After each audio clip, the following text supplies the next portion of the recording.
Бұл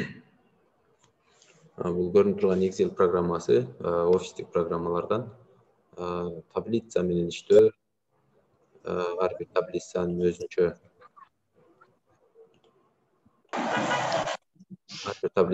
мааниге программада жана математикалык амалдарды формула аркылуу иштегенге мүмкүнчүлүгү жогору офистик программа болуп эсептелинет.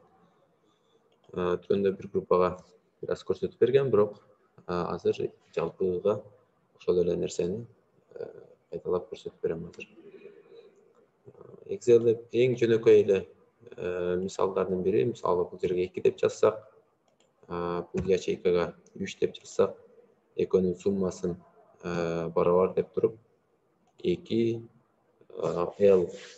L 5-чи ячейкага кошулган M 5-чи ячейка Enter'ди бассак 5 чыгарып берет. Эгерде биз 2-ни 5 кылып өзгөртө турган болсок, ал автоматтык бул ячейкадагы N 5-чи ячейкадагы автоматтык түрдө өзү өзгөрөт. Биз мисалы бул жерде китеп дүкөнүн электрондоштуруп алсак болот. Бул жерге биз китептер деп коелу, китептердин тизмесин жазабыз. Бул жер автоматтык түрдө номерлөөнү коебуз. 1, 2 биз экөөнү белгилеп алып туруп, төмөн жагындагы ушул эле нерсени алып түшө турган болсок, автоматтык түрдө номерлөө бул жерге жайгашып калат. Китептер Айтматов, Айтматовдун томдугу болушу мүмкүн. Ячейканы бир аз чоңойтуп алсак болот. Айтматов.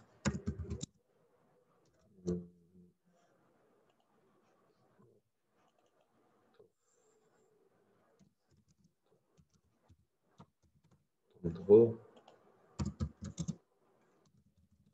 Zaman.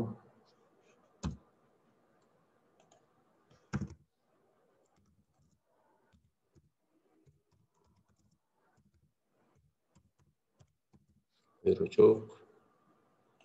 Bul жерге китептердин тизмесин.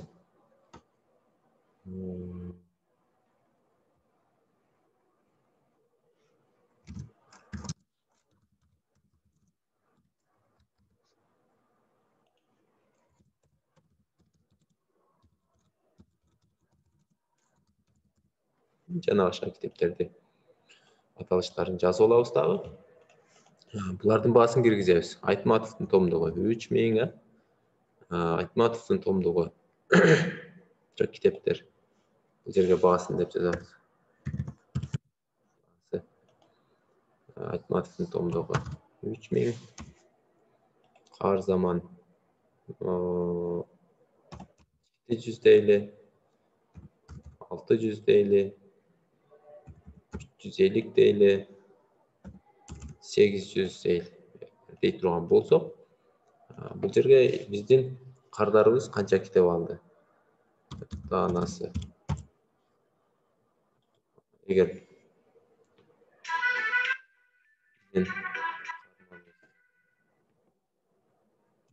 томдук алышы мүмкүн, 4 китеп алышы мүмкүн, 2 китеп алышы мүмкүн, ал элек болушу мүмкүн, 1 китеп алышы мүмкүн.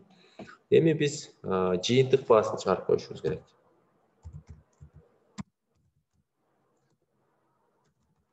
Так, баары.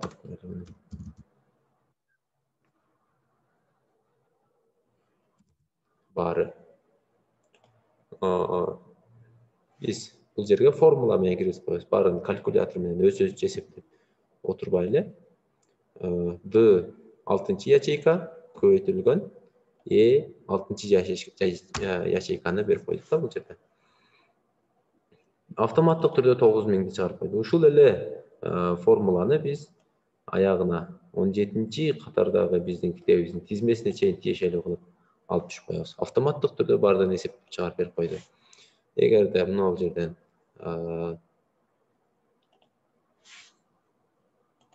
600 дей турган болсок, 500 дей турган болсок, ошол эле 500'дү биз тылдыга чейин алып түшүп турайлык. 500. 3 китеп алды дейли, 2 китеп алды дейли, 1 китеп алды дейли. Автоматтык түрдө бардыгы эсептелип чыгып атат да. Жалпы бардык суммасын дагы дароо эле автосумма аркылуу чыгарып коюшубуз мүмкүн. Мисалы бир күндө канча киреше түштү дей турган болсок, бул жерден автосумма формулага киребиз дагы автосумманы басабыз. 16.800 бизге пайда түшүп атат.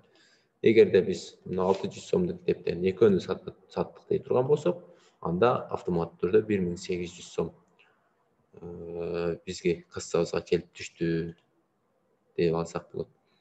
Ошол эле учурда бул жерде баштапкы баасы, түшкөн анык пайда жана ошолорду дагы кошуп койсок болот. Биз ушул эле ячейкаларды жака жылдырып турабыз дагы.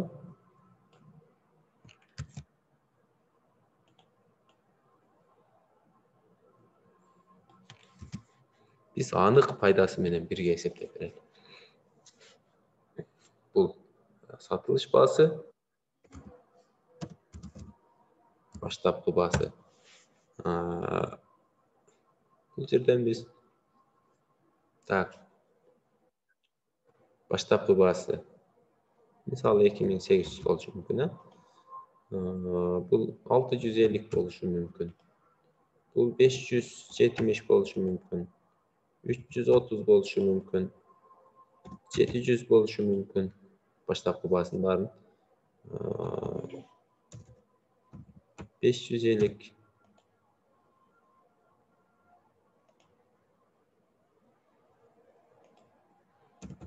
450 болуп калышы мүмкүн. Биз биринчи бул жерге баштапкы баасынан барабар деп алабыз да. Пайда түшөт ар бир китептен. Бул жерде биз барабар кнопкасын белгилейбиз дагы.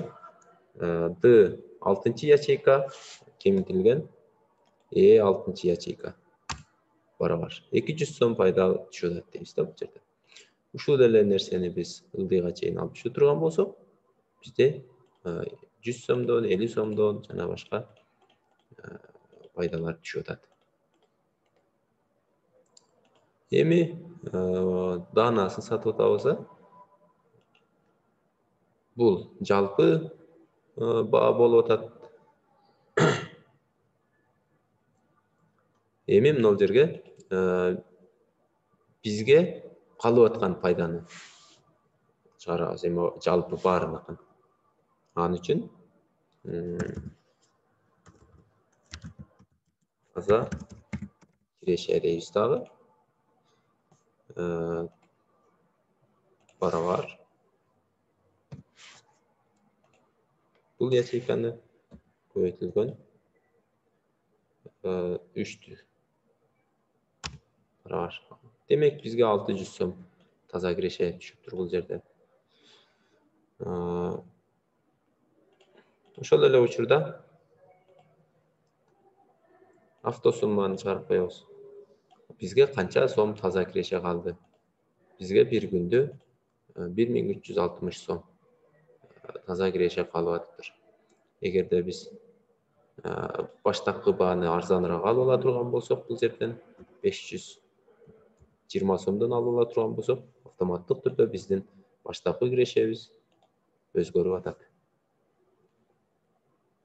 Мына ушундай Excel'ди жөнөкөй автоматташтырып алсак болот. Азырынча ушул жерлерге чейин аткарып турабыз. Андан кийин лабораториялык иштелмелерден пайдалана берсек болот.